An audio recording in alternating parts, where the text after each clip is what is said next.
देखो टिकटॉक की तो लग गई और इसके ऊपर इतने सारे मीम्स बन रहे हैं सोशल मीडिया के ऊपर, मतलब क्या ही बोले। मैंने खुद बनाया, उसके ऊपर 2-4 बहती गंगा में हाथ धो लिया। और ये ऐसा पहली बार तो हुआ नहीं कि अपनी कंट्री ने टिकटॉक को बैन किया है। लास्ट टाइम भी कुछ सालों पहले बैन किया था, वो फिर से आ गया। इस बार भी उसके वापस आने के चांसेस हैं, लेकिन ये जो सारा कुछ भी इशू है ना, वो थोड़ा सीरियस है, क्योंकि गवर्नमेंट ने जो 59 चाइनीज ऐप बैन किए हैं उनके पीछे तो कुछ थोड़े रीजंस हैं, लेकिन उनमें से सबसे पहला तो ये कि डाटा का मिसयूज। यहाँ पे आप लोग सोच रहे होंगे कि मेरे टिकटॉक पे वीडियोस देखने से या फिर मेरे यूसी ब्राउजर की जो ब्राउजिंग हिस्ट्री है उससे क्या ही फर्क पड़ जाएगा। मैं वीपीएन लगा के यूसी ब्राउजर पे कौन से टाइप वाला कंटेंट देखता हूँ ये जानकर चाइना वाले क्या ही उखाड़ लेंगे। लेकिन यार देखो, बात इतनी सिंपल है नहीं। अब मैं आपको एग्जाम्पल के लिए बताता हूँ, शायद आपने इन कंसेप्ट का नाम सुना होगा, बिग डाटा, मशीन लर्निंग और एआई। इसी के साथ साथ आजकल के टाइम में हमारी इतनी ज्यादा इंफॉर्मेशन हमने इंटरनेट पे अवेलेबल करा के दे दिया ना इन कंपनीज को, या फिर जो एप्स हम लोग यूज करते हैं उनको, तो ये सारी डाटा का यूज करके क्या हो सकता है उसका एक छोटा सा एग्जांपल देता हूं आपको। यूएस में अमेजॉन जो है ना, वो पहले से प्रिडिक्ट कर लेता है कि उसकी कौन से प्रोडक्ट के लिए रिक्वायरमेंट कौन से एरिया से आने वाली है। हाँ, दैट इज ट्रू,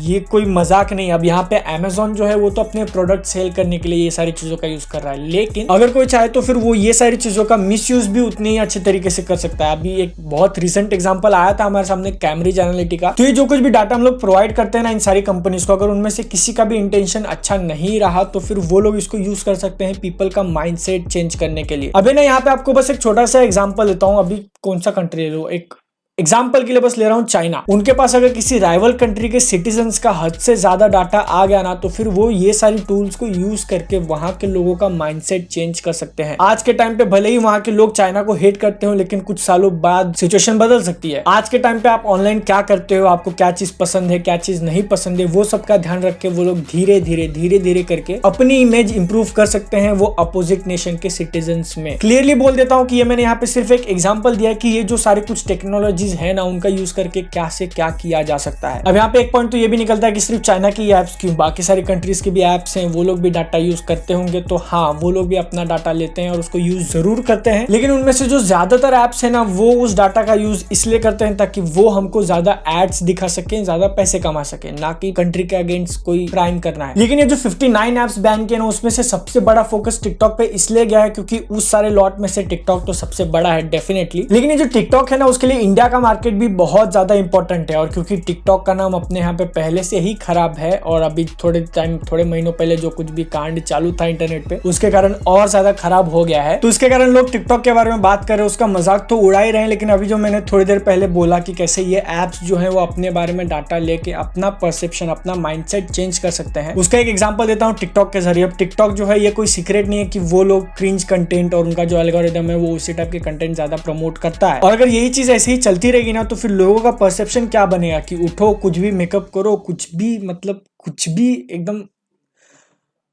वाहियात से वाहियात चीज करो टिकटॉक पे और व्यूज मिल जाएंगे, लोग बात करेंगे आपके बारे में। तो ये सब कुछ देखने के बाद कि टिकटॉक पे जब इतना क्रिंजी कंटेंट चलता है, वो टिकटॉक खुद प्रमोट कर रहा है उसको, तो फिर लोग और ज्यादा वैसे कंटेंट बनाएंगे। कोई रॉकेट साइंस नहीं है इसमें, लेकिन इसके कारण है ना, कुछ ऐसे होनहार डॉक्टर्स जो मॉस्को से पढ़ के आते हैं बेचारे, उनका भी लेकिन ये जो गवर्नमेंट ऑफ इंडिया ने बैन लगाया है ना चाइनीज एप्स के ऊपर, उसके पीछे एक आयरनी की बात यह है कि चाइना के गवर्नमेंट ने खुद यूएस की जो बड़ी बड़ी कंपनीज है उनको ब्लॉक करके रखा है अपने यहाँ पे। वहां पे गूगल का ऑलमोस्ट कोई भी प्रोडक्ट नहीं चलता, Google search, Google maps, YouTube, Facebook, Twitter, कुछ नहीं। और जब कुछ इतनी सारी बातें शेयर ही कर रहे तो फिर थोड़ा एक फनी सा किस्सा बता देता हूँ। जब थोड़े दिनों पहले यूट्यूब वर्सेस टिकटॉक चालू था, मैंने खुद वीडियोस बनाए थे उसके ऊपर। यकीन नहीं करोगे कि वो वीडियो डालने के 2 दिन बाद टिकटॉक की एक एजेंसी के थ्रू मुझे ईमेल आता है कि आप है ना टिकटॉक ज्वाइन कर लो, हम आपको पहले से ही टिक दे देंगे, जो भी उनका वेरीफाइड क्रिएटर वगैरह जो कुछ भी है वो। मैं जो कुछ भी मूवीज को लेके यूट्यूब पे डालता हूँ ना, उसी से रिलेटेड कंटेंट मैं टिकटॉक पे अगर डालूंगा तो फिर वो लोग मुझे बैकएंड से सपोर्ट देंगे, मेरे कंटेंट को ज्यादा प्रमोट करेंगे और वहां पे मेरी आईडी जल्दी ग्रो होगी। ऑफर तो काफी ज्यादा अच्छा था उनका, लेकिन क्या मैंने एक्सेप्ट किया?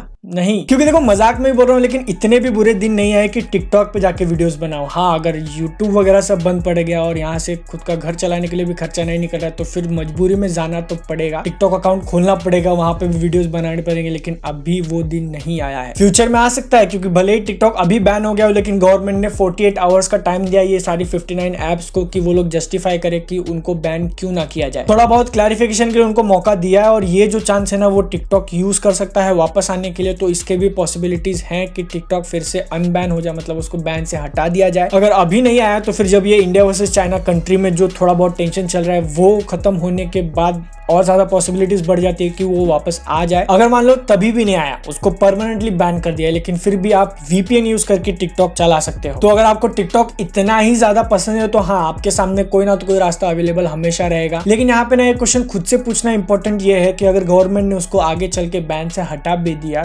तो भी क्या वो यूज करना जरूरी है?